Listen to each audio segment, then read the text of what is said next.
Olá, pessoal, bom dia. Bem-vindos a mais uma aula de dispensação de produtos farmacêuticos e correlatos. Meu nome é Bruno e hoje a gente vai ter apresentação de trabalho. As apresentações que faltam. Além do grupo que me mandou aqui o slide. Peraí. Do grupo do Cauã, da Yasmin, então, que me mandaram um slide via WhatsApp. Mas alguém ficou sem apresentar. Bom, essa aula está reservada para isso, para a apresentação dos trabalhos, né? E para as considerações.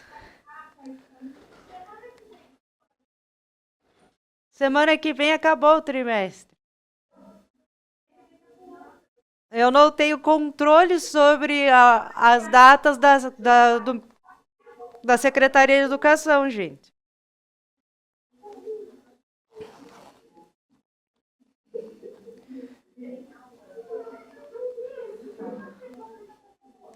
A Secretaria de Educação é que manda.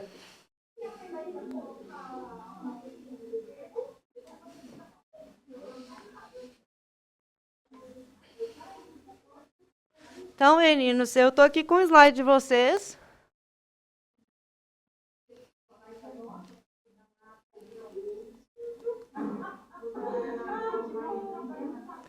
Não é fofo? Eu queria que a gente tivesse aberto um PowerPoint. Ele abriu em PDF.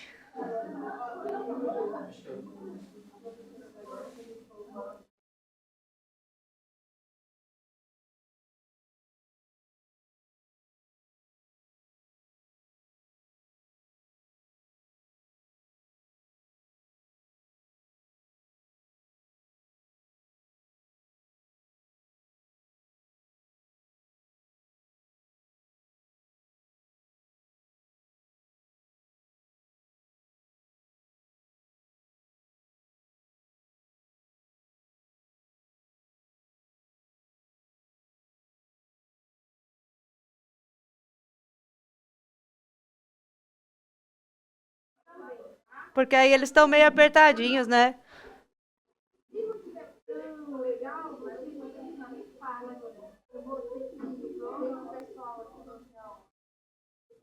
Não tem. É, vai ser assim.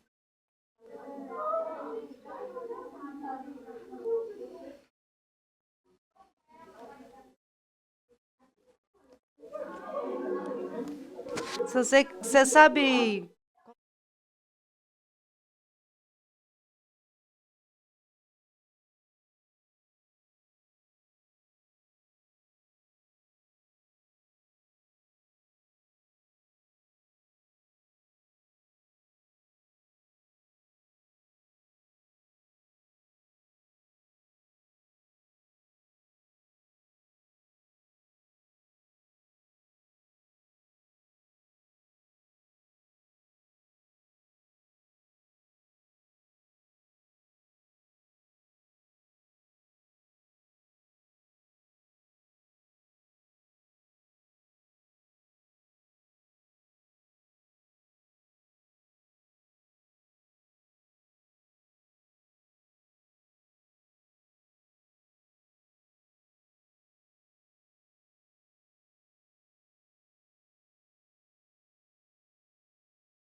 E aí?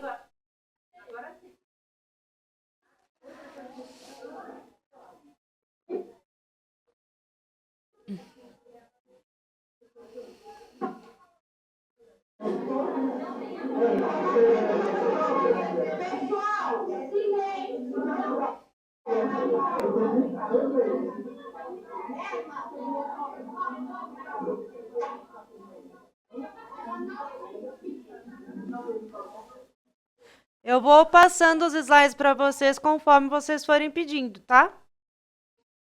Vocês vão ver o slide, daí vocês me falam. E eu vou anotando aqui, porque a véia anota em caderno, sim. Sim, pode deixar só o slide. Oi! Vocês têm 15 minutos.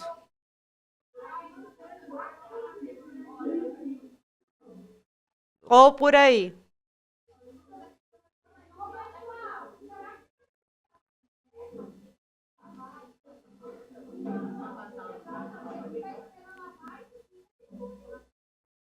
É. Posso? Então tá.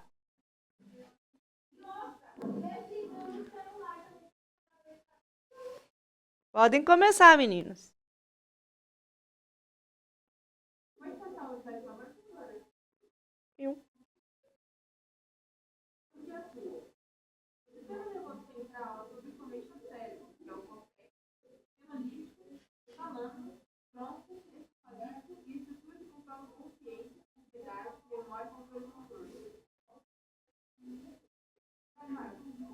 Como atua? Mecanismo de ação. Limite aleatório é um atua como modulador positivo. Oi. Oi. Pode continuar.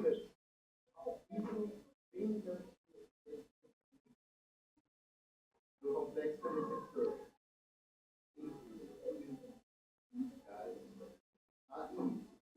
Aumentando a afinidade do receptor pelo gás. Isso aumenta a frequência de abertura do canal do fluoreto independente do gás, causando hiperpolarização neural e redução da excitabilidade neural.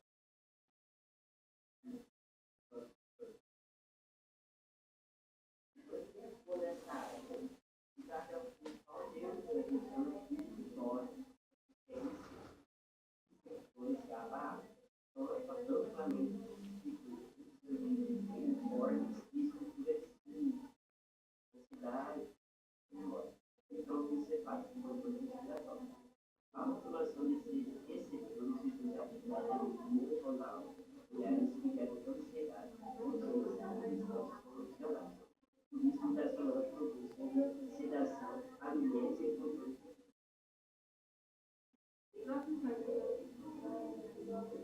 Benefícios benéficos, indicações e efeitos úteis. Sedação para procedimentos endoscópicos, cirurgias, procedimentos diagnósticos. Premedicação, anestesia, induz ansiedade pré-operatória. Amnésia.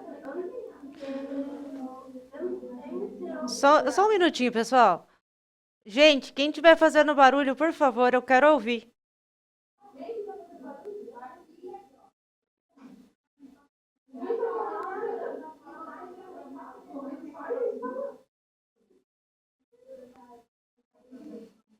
Pronto, podem continuar. Amnésia antelabrada. Uso em procedimentos desconfortáveis. Tratamento de crise convulsiva, crise epilética prolongada, estado epilético, forma intranasal, bucal, quatro são utilizadas em emergência. Sedação em UTI, curto prazo, frequentemente em combinação com ovidência. Indução da anestesia, às vezes em combinação com outros agentes. Vários efeitos adversos e riscos. Depressão respiratória é o maior risco, agravada com os outros depressores do SNC. Pode causar hipotensão, especialmente em dose alta. Uso prolongado, dependência e tolerância. causar agitação e confusão, principalmente em crianças e idosos. O metabolismo pode ser detectado por outras drogas e condições hepáticas e renais. Deve ser evitado na gravidez e amamentação.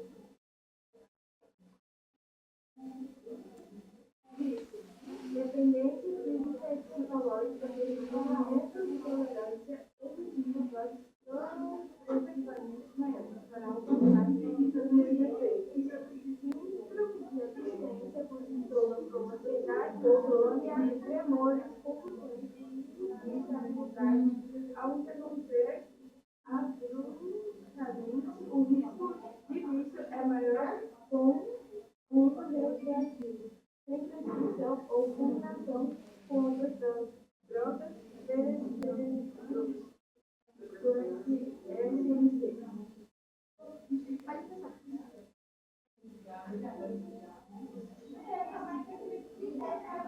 Tipo de receptor que esse medicamento atua. O receptor GABA, o cítrico benzotiazepina. O GABA é o principal neurotransmissor inibitório do sistema nervoso central. Quando ele se liga ao receptor GABA, é semelhante, professora, desculpa, GABA não. Imagina. Ocorre uma abertura de canais de cloro e hiperpolarizando o apelo e reduzindo a excitabilidade neural. A atenção, duas unidades do GABA que estão relacionadas aos efeitos de estímulo o A, que é a agitação, o A2 e o A3 estão relacionados a relaxantes musculares. Acho que é isso, né? Como tomar? Tem como tomar por injeção, uso hospitalar para sedação ou controle de crise. Administrando Eita, velho. injeção. Tem musiquinha pra acompanhar. Pode tomar no hospital para uso de crise ou para tratamento. A oral, Carol.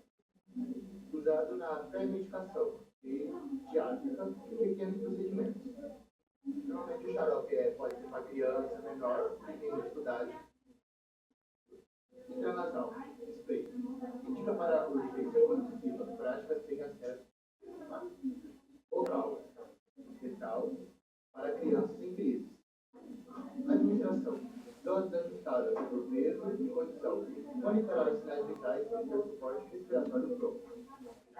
Professora, geralmente o xarope ele pode ser indicado, se eu não me engano, nada de crianças de 1 a 7 anos, mais ou menos, se eu não estiver enganada.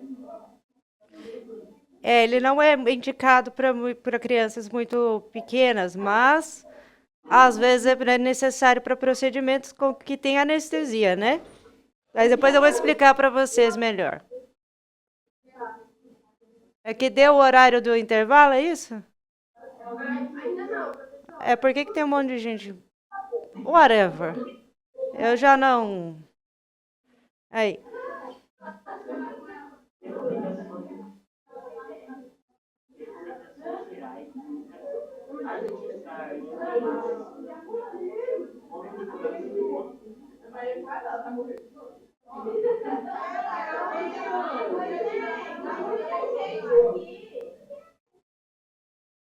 Na vez que vocês a gente ficou quieto, né? Eu disse, não é hora para discussão, só digo isso.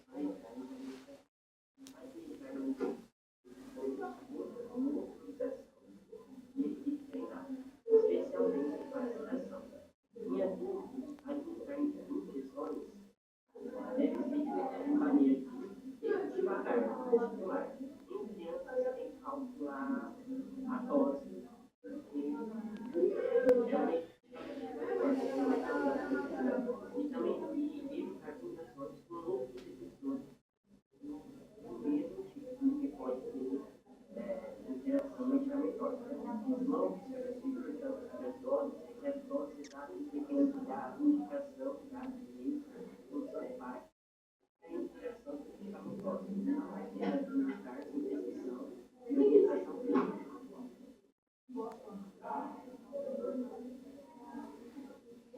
São indicações clínicas e detalhadas.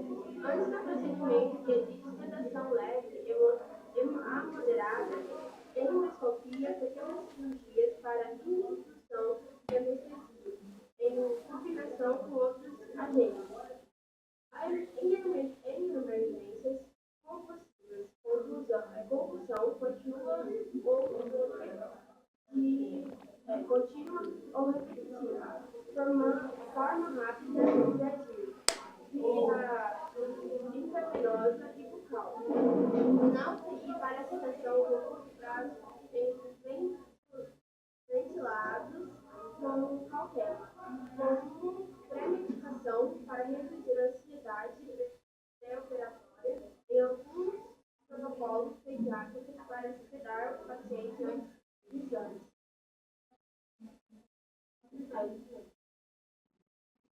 Quando não tomar e evitar pacientes com insuficiência respiratória grave não compensada, sem suporte ventilatório, paciente com apneia, sono grave sem colaboração, insatisfação concomitante com algo, obsceose, sem supervisão, hipersensibilidade conhecida, apenas sodiacetina, algumas formas de Glaucoma de ângulo estreito. benzodiazepinas são geralmente contraindicadas sem tratamento com glaucoma.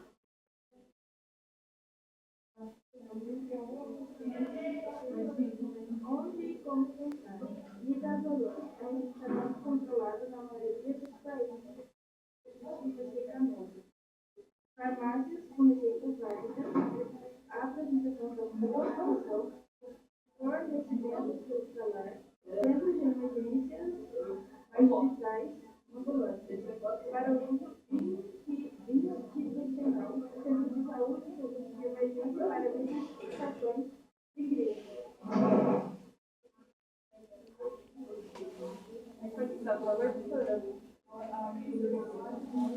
A farmacocinética. A absorção ela é rápida, venosa, boa e mais lenta por intranatal. Não, nem não. Intramuscular. Muscular. A intranatal ela é rápida também.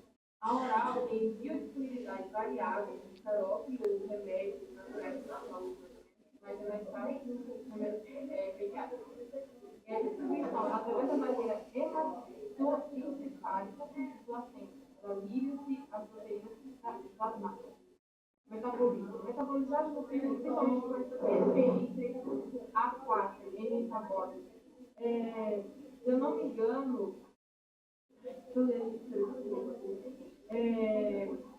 ele transforma os fármacos em metabólicos.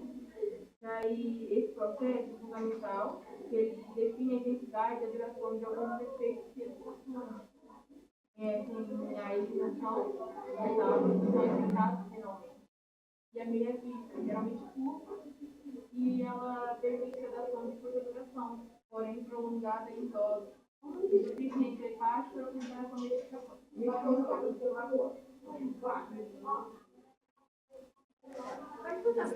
Sim, geralmente os fármacos eles são transformados em metabólitos, tá?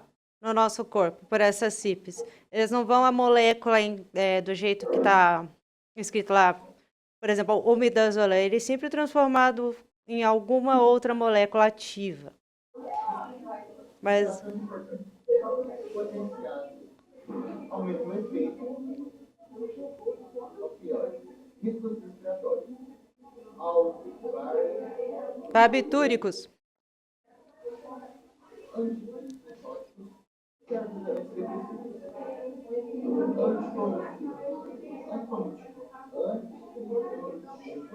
Anticonvulsivantes.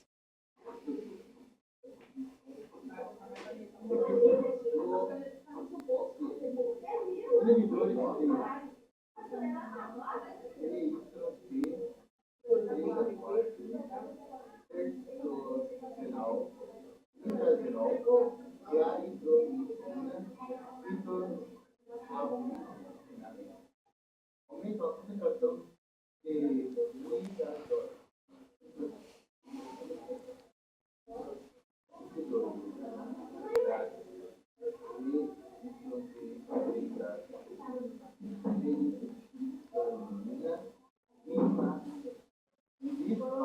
Rifampicina.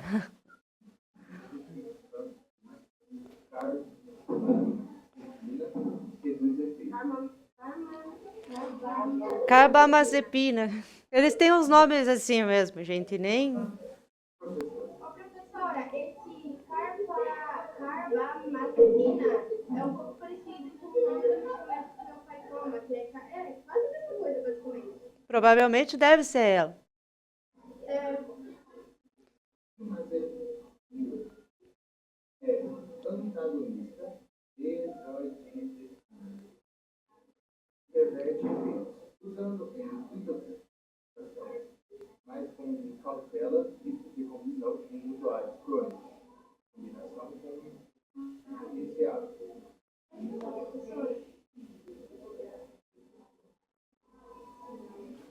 Segurança e monitorização, monitorar, saturação de motores, frequência expectável, pressão arterial, nível de consciência, oxidação profunda, considerar a fotografia, suporte, ter oxigênio e equipamento de ventilação, e contínuo, disponível onde for administrado. Urgência, a dose é baseada no risco e na competência na utilização de colóide.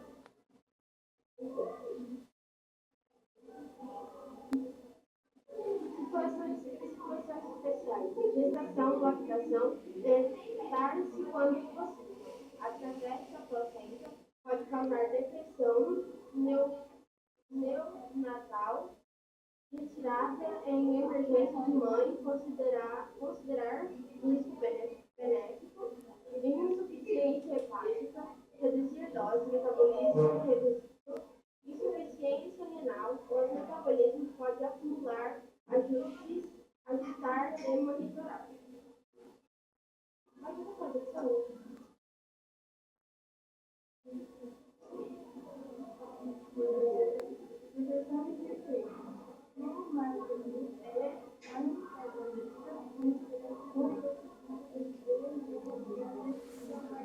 Dados para melhorar a por pessoas e adolescentes. Usar com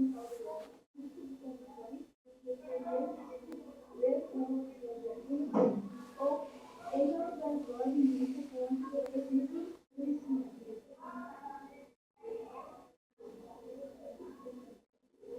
Exemplo de dose orientativa não substitui bula sem prescrição. Muito das missões como 0,5 menos 2,5 Intravenosa. E V intravenoso. conforme necessário também 0,02 miligramas, conforme protocolo. adulto, das vagas variam para efeito custódio. A medicação Oi. oral tem cheques de 25 a 5 miligramas, intranasal para que é 0,37 miligramas. Status privilégio. Dose específica para intravenoso intramuscular ou intranasal, 0,2 a 0,3 miligramas. Pode ser idoso. A dose inicial pode ser reduzida a metade ou menos. Geralmente, professora, não é recomendado também usar orientação médica. Não, isso daqui você não pode dizer de jeito nenhum sem orientação médica. Depois eu vou fazer as considerações do trabalho de vocês, é porque deu intervalo, né? Eu vou deixar vocês terminarem de apresentar. E aí eu faço as considerações porque eu sei que vocês tiveram muita dificuldade para interpretar isso aqui. Tá certinho o que vocês colocaram, mas o conhecimento de vocês precisa ser aplicado agora, que eu vou ajudar vocês a entender melhor, né? Então pode terminar aqui a apresentação, e aí a gente conversa. Uso prático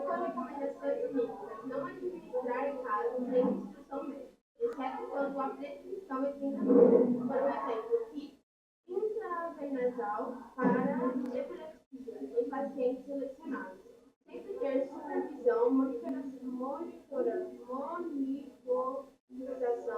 quando usado para sedação. Se for usado para crise epilética em ambiente domiciliar, familiares devem ser instruídos quanto à dose do seu de administração, monitorização e quando chamar serviço de emergência. Ou seja, quando você fazer esse tipo de coisa em casa, é bom que você mande no médico, você veja carefulamente. Porque é muito complicado você fazer isso e você saber como fazer. Você tem que administrar. Então é bom você ter uma gestão médica, bom você ter um sobre. Até porque 0,01 miligrama que você der errado, você pode matar um paciente. Com toda certeza, principalmente se for criança. Ou se principalmente ele estiver usando concomitantemente com o anestésico, que ele faz parte junto com o Propofol, a maioria das vezes, para endoscopia e coisas assim. Se você errar a dose de ambos, Você pode matar.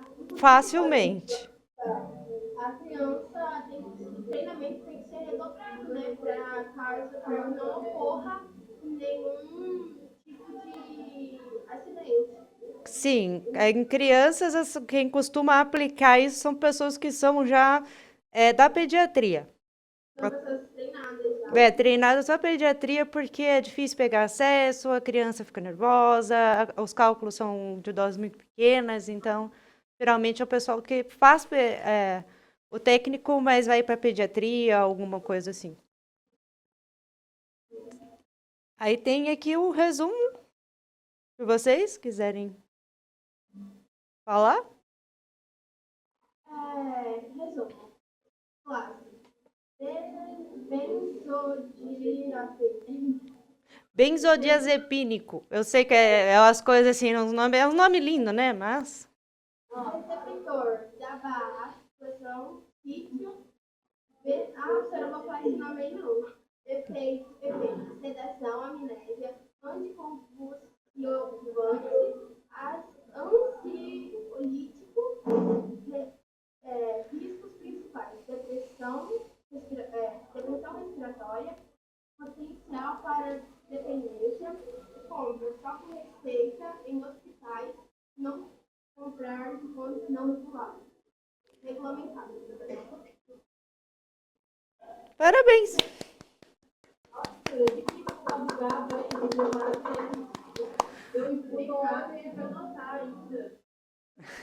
Vocês ficaram um pouco nervosos? Normal, né?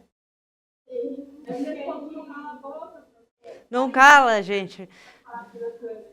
É irritante. Eu quero ouvir vocês, eu não consigo. A gente foi um pouco diferente, a gente está acostumado a falar com a pessoa lá no fundo, aí ele frente, Sim. aí fica um pouco mais nervoso, é um novo, Não, pois eu sei, mas é que como vocês não têm o projetor de slide, assim, né? Para vocês poderem falar, que senão me movia para outro canto e eu via vocês apresentando para a turma, né? Mas. Para ajudar, eu pedi ajuda para eles, já que eles começaram a me imitar, professor. Ele falava que quando a nós dava a gente não percebia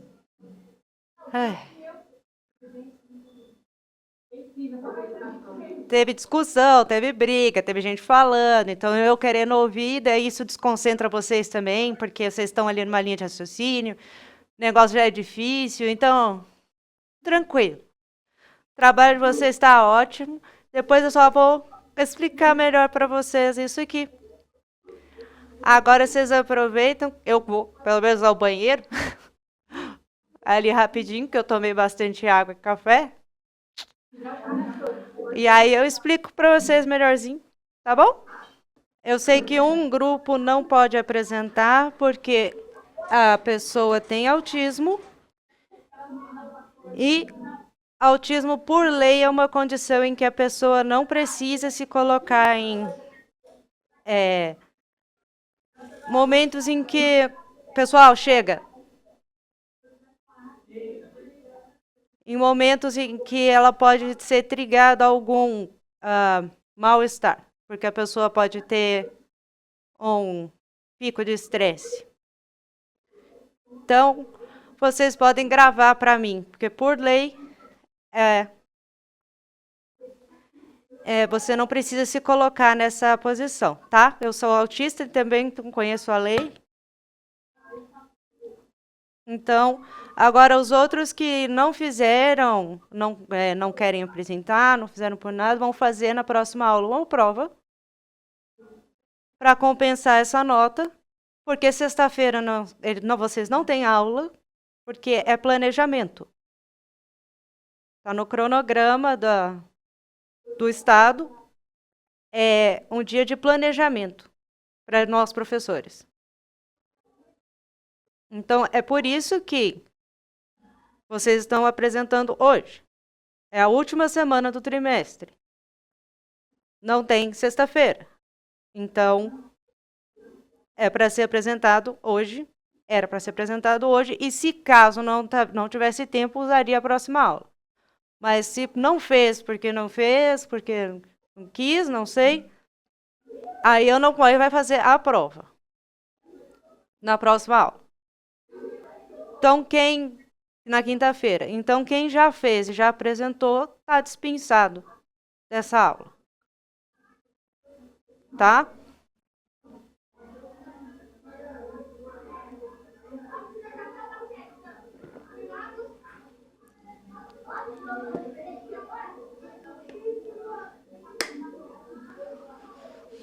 Eu vou fazer...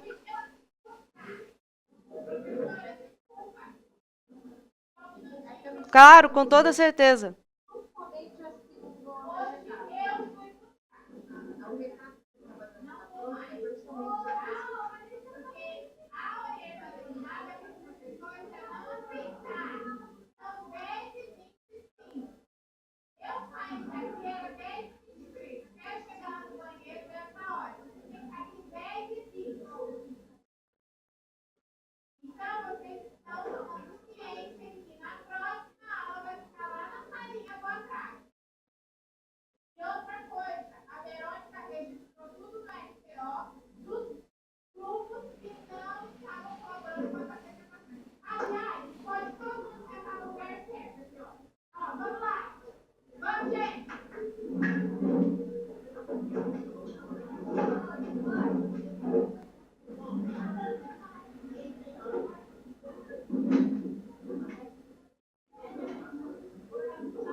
Imagina.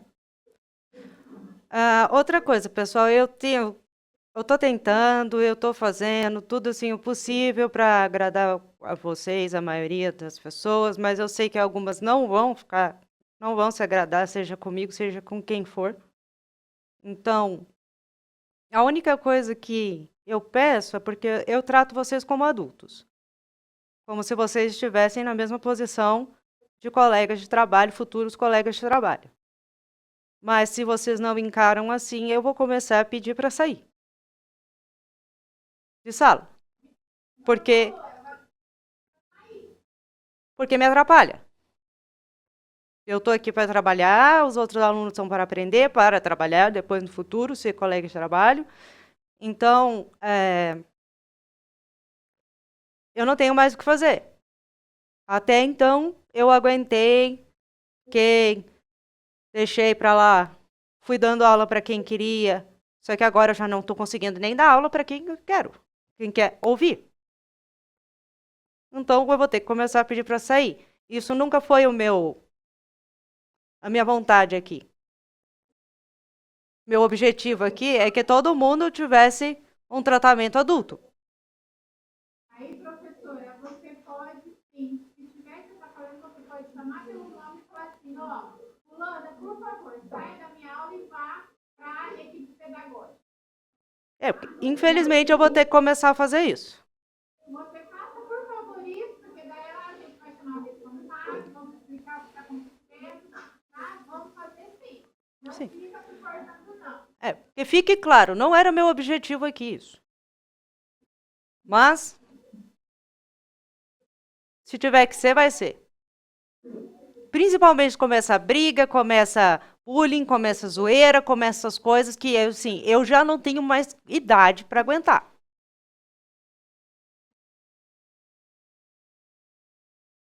Ok? Para mim, isso é simplesmente desnecessário. Quando vocês estiverem maiores, quando vocês perceberem, tiverem maturidade, vocês vão ver que isso é irritante, simplesmente irritante. Então, não era meu objetivo, mas vai começar a ser. Então, pessoal, vou fazer a consideração do trabalho de vocês no tempo que resta, porque não resta muito para um assunto tão complexo. Tá? Vocês escolheram o midazolam, que é uma benzodiazepínico, né? Vocês tinham interesse pelos fármacos que atuam no sistema nervoso central, e esses fármacos, eles são bem, assim, mais complexos. Porque o sistema nervoso central é mais complexo. Não que o receptor dele seja tão complexo quanto alguns outros.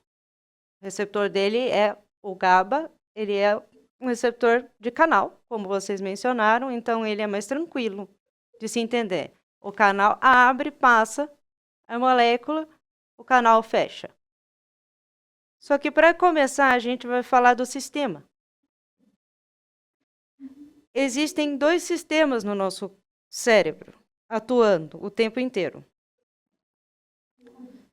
Chama-se o sistema glutamatérgico e o sistema GABAérgico. Se vocês quiserem anotar, para vocês conhecerem, no sistema nervoso central a gente tem esses 2 sistemas.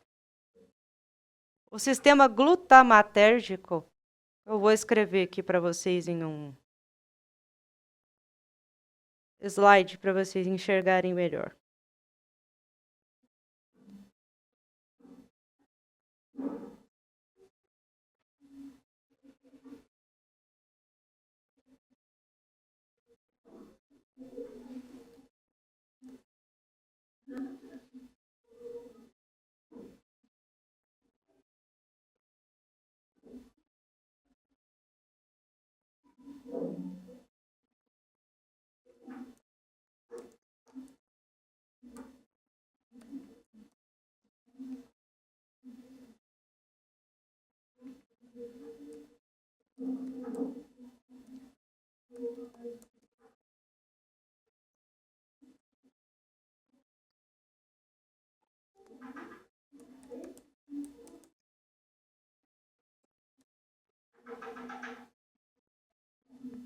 Então, ó, sistema glutamatérgico, você está vendo aí?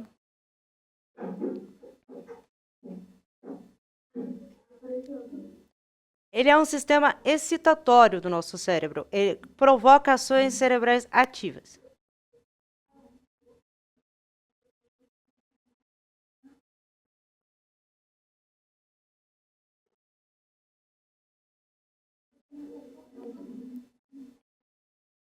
O sistema GABAérgico, que eu vou escrever aqui,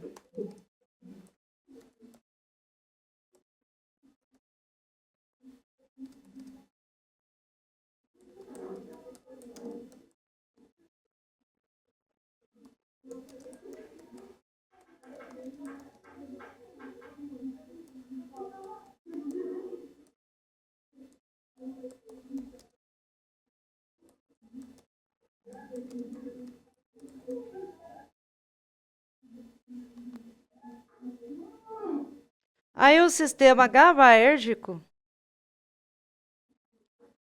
é o sistema inibitório, contrário do glutamatérgico. Ele inibe as ações ativas do glutamatérgico. Esse medicamento que vocês escolheram, ele é um inibidor do sistema nervoso central. Ele é um inibidor do sistema glutamatérgico.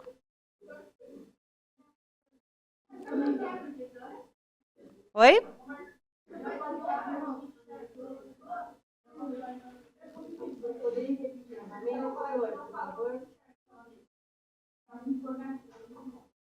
O sistema GABAérgico, vocês falam?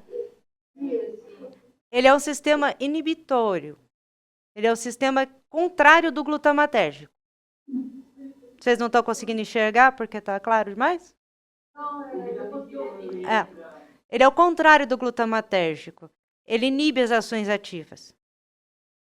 Quando a gente tem um disparo do glutamatérgico, a gente vai ficando ansioso e irritado. Então, o GABAérgico ele existe para poder equilibrar as coisas. Então, se a gente tem um estímulo muito grande daí do GABAérgico, a gente não consegue produzir bem.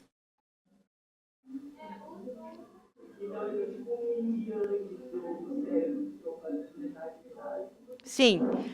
Aí, então, esse medicamento que vocês escolheram, ele inibe o sistema nervoso central, porque ele atua no receptor GABA.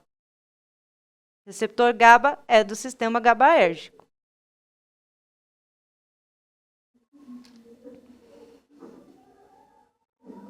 Então, vou mostrar para vocês aqui a imagem do receptor GABA.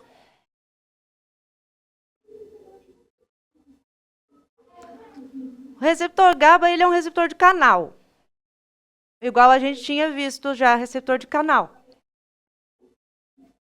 Ele tem essa forma. Essa é a forma dele em proteína. Por que eu estou mostrando a forma proteica dele? Porque vocês colocam que o medicamento se liga ao sítio alostérico alfa. Não é isso? Aí vocês... Deixa eu abrir aqui.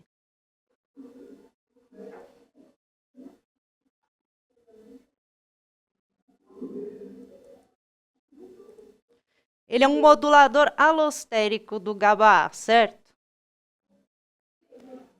Então, ele se liga ao sítio benzodiazepínico, igual vocês colocaram aqui, do complexo do receptor entre as subunidades alfa e gama. Essas letras são alfa e gama. Esse Azinho e esse Y. Tá? Aumentando a afinidade do receptor pela medicação. Por que eu coloquei isso? Porque vocês não devem saber o que é uma coisa alostérica.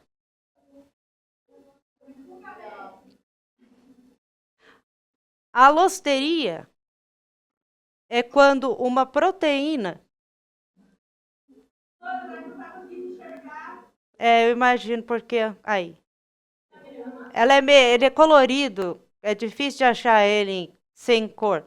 Porque o pessoal...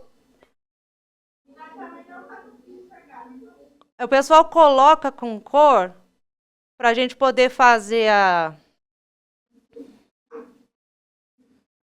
diferenciação. Dá para ver melhor? Tá. O que significa? Aqui você tem um sítio alostérico gama, tá vendo? Aí tem o beta, aí tem o alfa 1 que vocês mencionaram. O que é a alosteria? Está ligado à proteína. É quando ela se modifica. Quando você modifica a estrutura da proteína.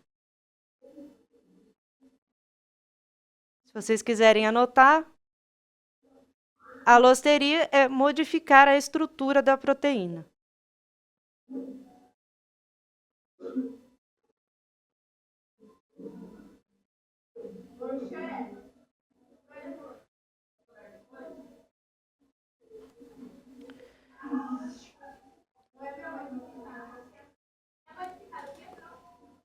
Oi? A estrutura da proteína, de uma proteína. Essa proteína, vocês viram ali, ela é um emaranhado, né? Um enroladinho de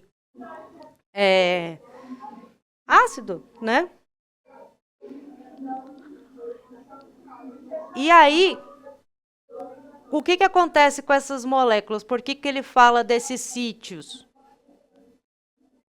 Porque quando o midazolam chega nesse lugar, ele modula esses dois lugares da proteína, ou seja, ele transforma elas, ele muda a posição que elas estão. Ele desenrola elas. Ele muda essa posição. Então, é por isso que ele é chamado de modulador. Porque ele não se liga a nenhum sítio receptor de fato. Oi? Alguém perguntou? Ele se liga a esse sítio da proteína e desenrola ela, mexe com ela. E aí o que acontece com o canal? Ele dá uma entortada. Ele não fica igual ao estado dele normal, que está aqui.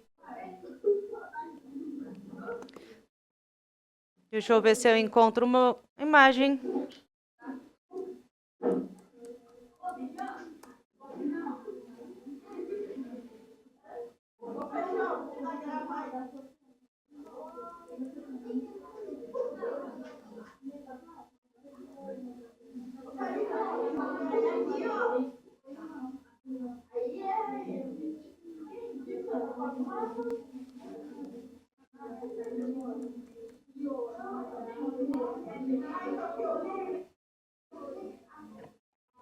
Bom, não vou encontrar uma imagem deles aqui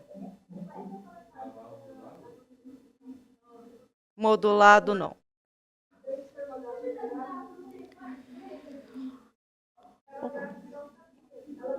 Bom, o nosso sistema neuronal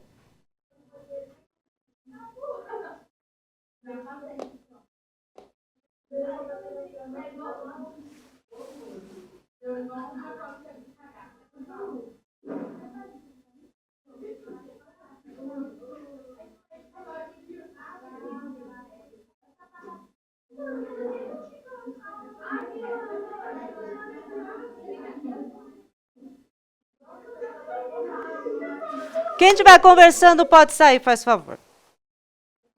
Ou eu vou encerrar essa aula.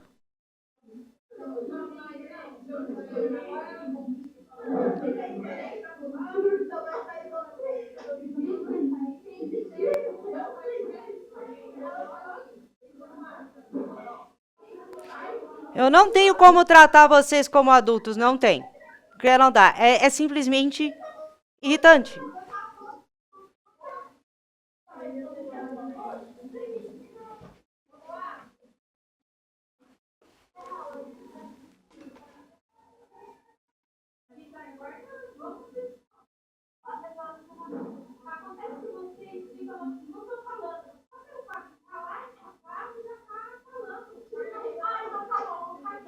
Oh, é porque tem conversa de um lado pro outro da sala. Eu não tô ouvindo.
Bom, eu posso continuar agora? Então tá. Então, assim,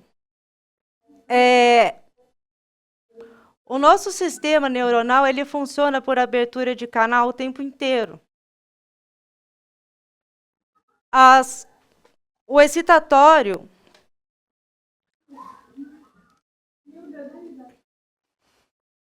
a parte excitatória do nosso neurônio, ela funciona com a entrada de cálcio. E a saída do cloro. Eles ficam se equilibrando. Por causa da energia. Ele funciona via eletricidade. Eletricidade mesmo, tá? É como se você colocasse na água um polo positivo e um polo negativo. E aí passa a eletricidade. Igual vocês já devem ter feito isso com pilha, talvez, e acende a luz. O nosso cérebro, ele funciona mais de eletricidade mesmo. Tanto que a gente mede em ampere. Então, só que a via que a gente usa são as entradas dos íons e dos cátions. Porque o cátion, se vocês lembrarem, ele é um átomo com um símbolozinho positivo. Que ele tem menos elétron, então ele está positivo.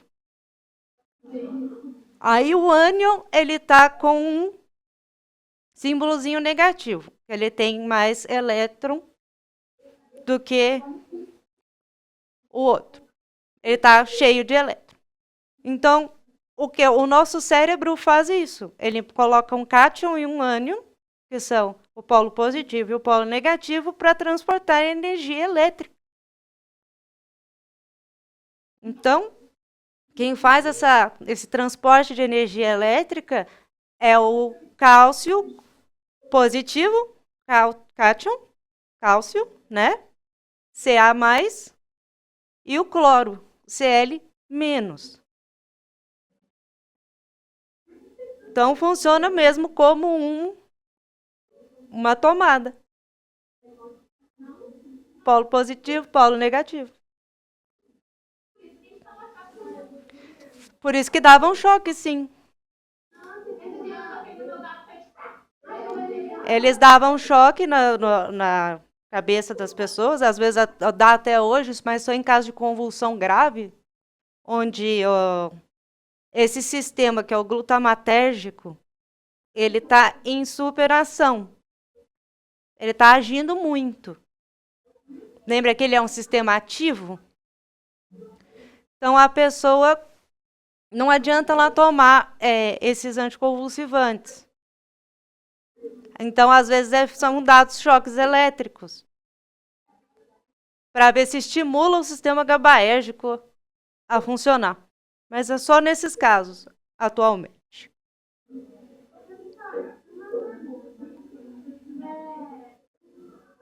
Eles usam choque no caso de reanimação, porque vai estimular o cérebro? Em caso de quê? Em caso de reanimação, porque vai estimular o cérebro. Eles usavam antigamente esse choque para estimular o cérebro, mas eles usavam para qualquer coisa, para estimular ou para desestimular, né? Porque se você colocar muita energia também num fio, às vezes ele não aguenta. Ele arrebenta. No caso do fio, ele derrete. No caso do neurônio, ele morre.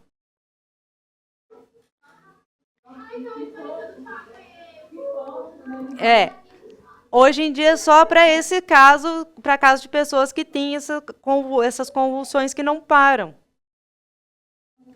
Porque daí eles tentam evitar que eles tentam abrir o glutamatérgico ou realmente diminuir a quantidade de neurônios ativos no cérebro da pessoa.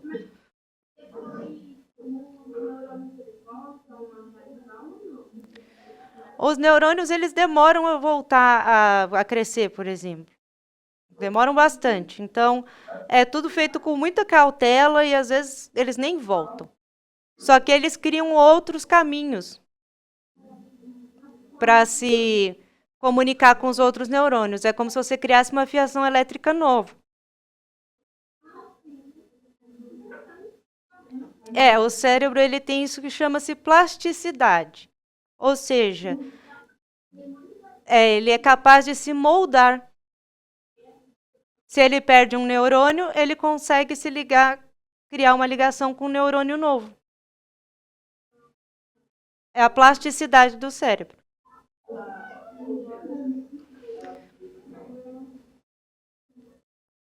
Outra coisa. Vocês mencionam aqui que o GABA é o principal neurotransmissor inibitório do sistema nervoso central. Sim, ele é o principal. Ele chama-se ácido gama-aminobutírico.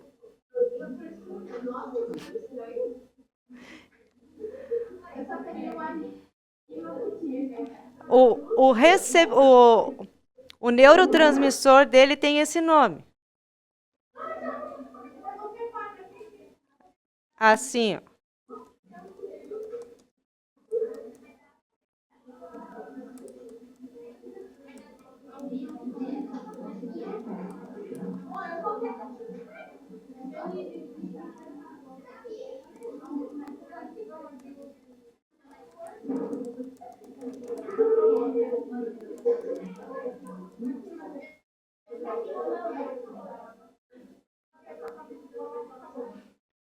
Aqui, ó, eu escrevi para vocês o nomezinho dele.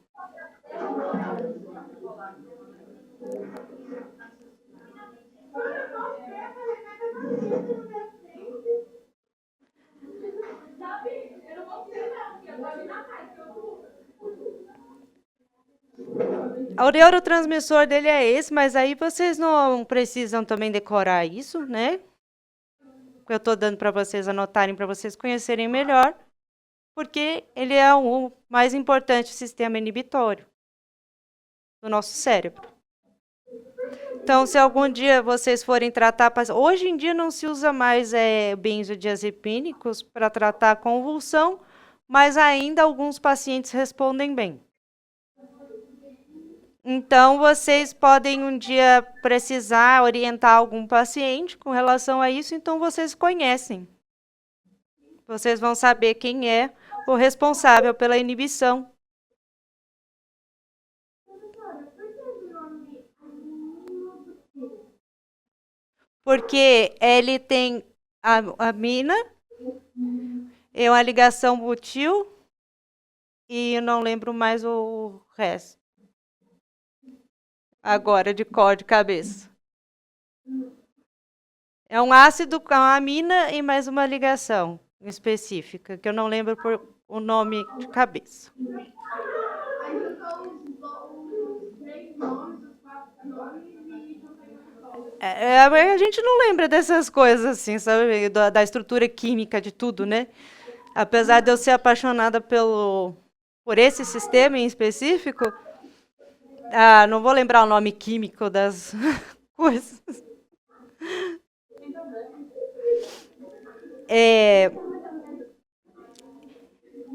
Ele tem essa função também que é para controlar, como está sempre ativando as coisas, ele controla também o estresse respiratório, etc.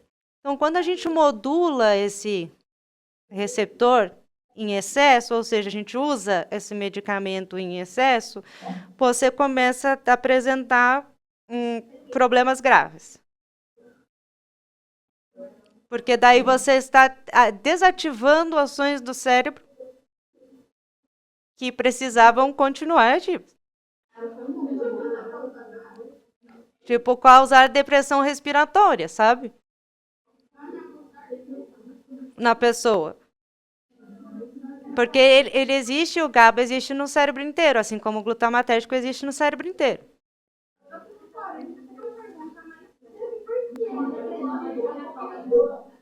Por quê? Porque ele atua... Vocês conhecem o tronco encefálico? O encéfalo?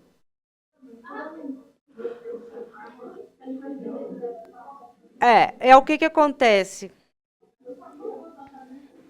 O encéfalo, ele é responsável pela resposta do nosso corpo a ações involuntárias. Como respirar, como o batimento cardíaco, como piscar, como essas coisas. Ele é responsável por isso, por andar, pelo equilíbrio. Então, ele vai ter as coisas que são... Respostas involuntárias, ou seja, a gente está aqui, eu posso até parar de respirar, mas daqui a pouco eu volto a respirar sem perceber. Assim como o batimento cardíaco, o músculo liso das vísceras, as veias, a abertura ou fechamento de veia. A gente não controla essas coisas. Aí o encéfalo, ele controla. Então, se a gente começa a inibir, porque existe esses dois receptores lá também, o glutamatérgico e o GABA. Se a gente começa a inibir a atividade do encéfalo, ele começa a causar depressão nesses locais que a gente não tem controle. E a primeira, geralmente, é respiratória. Assim, que é grave, né? Que é letal. A primeira mesmo, é a perda de noção de espaço e tudo mais. Aí, no caso, então, a depressão respiratória seria, no caso, os sistemas para funcionar. Porque você colocou muito do medicamento nesse sistema que é inibitório. Então, vão começar a falhar as ações involuntárias.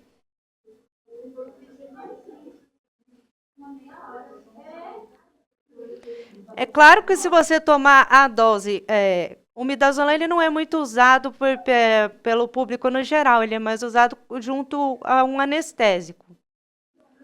Porque ele tem uma duração curta e ele, assim, quando ele relaxa, né, os músculos e faz a gente dormir.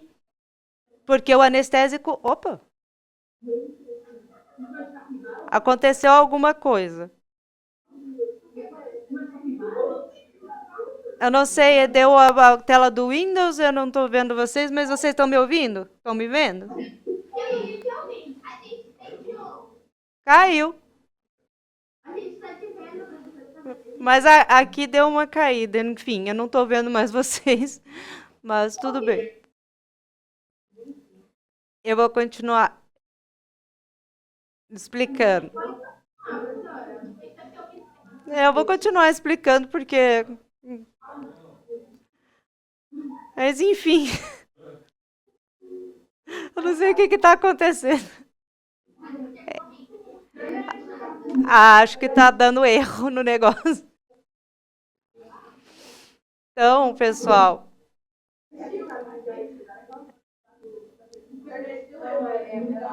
Eu vou tentar sair e voltar. Pode ser? Pô, ele está olhando aqui, mas eu acho que.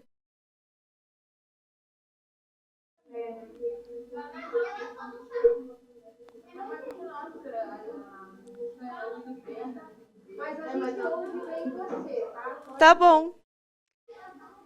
Então, ó. Esse medicamento, igual eu falei, ele é usado mais para isso, para anestésicos. Em uso concomitante com o Propofol. Não sei se vocês já ouviram falar dele. Mas ele é um anestésico de curta duração. Ele é um anestésico geral de curta duração. Ele dura uma meia hora, 40 minutos. Que é para poder fazer endoscopia ou esses exames. Colonoscopia, endoscopia, colocar DIU às vezes. Procedimentos assim, que a pessoa não pode sentir, né? E aí também não pode ficar muito tempo anestesiado, porque não tem necessidade. Aí o midazolam, ele vai junto com essa... Vocês estão vendo isso, gente?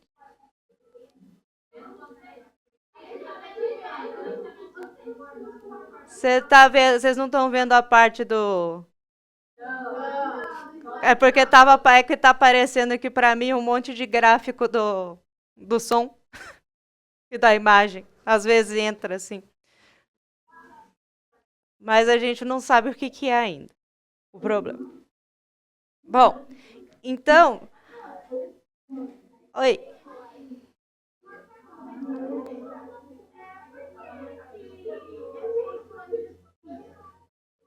Oi?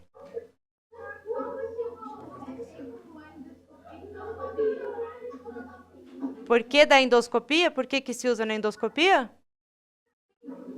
Porque, como a endoscopia é um exame um pouco invasivo, coloca um tubo na garganta da pessoa, como se você estivesse entubando. Só que aí esse tubo vai entrar direto pro estômago, né? A intubação ela vai para a via aérea. Ele descendo para o estômago. No momento que você coloca o tubo, a pessoa perde o ar, claro, porque dá uma apertada. Então, causa desespero em muitas pessoas. Então, é usado esse anestésico. Pessoal, eu vou ter que encerrar a pedido aqui do técnico, tá? Porque tá dando muito problema. Tá, assim, um negócio muito estranho mesmo. Então, não sei se vai ter algum problema na máquina. Aí, o técnico pediu... Mas depois, se vocês quiserem, eu escrevo um resumo sobre isso e posto para vocês. Tá bom? Então tá, pessoal. Um beijo, obrigada por me ouvirem. Desculpa a minha braveza, mas é que às vezes é necessário para a gente poder ter uma aula mais tranquila, né? Tá. Beijo.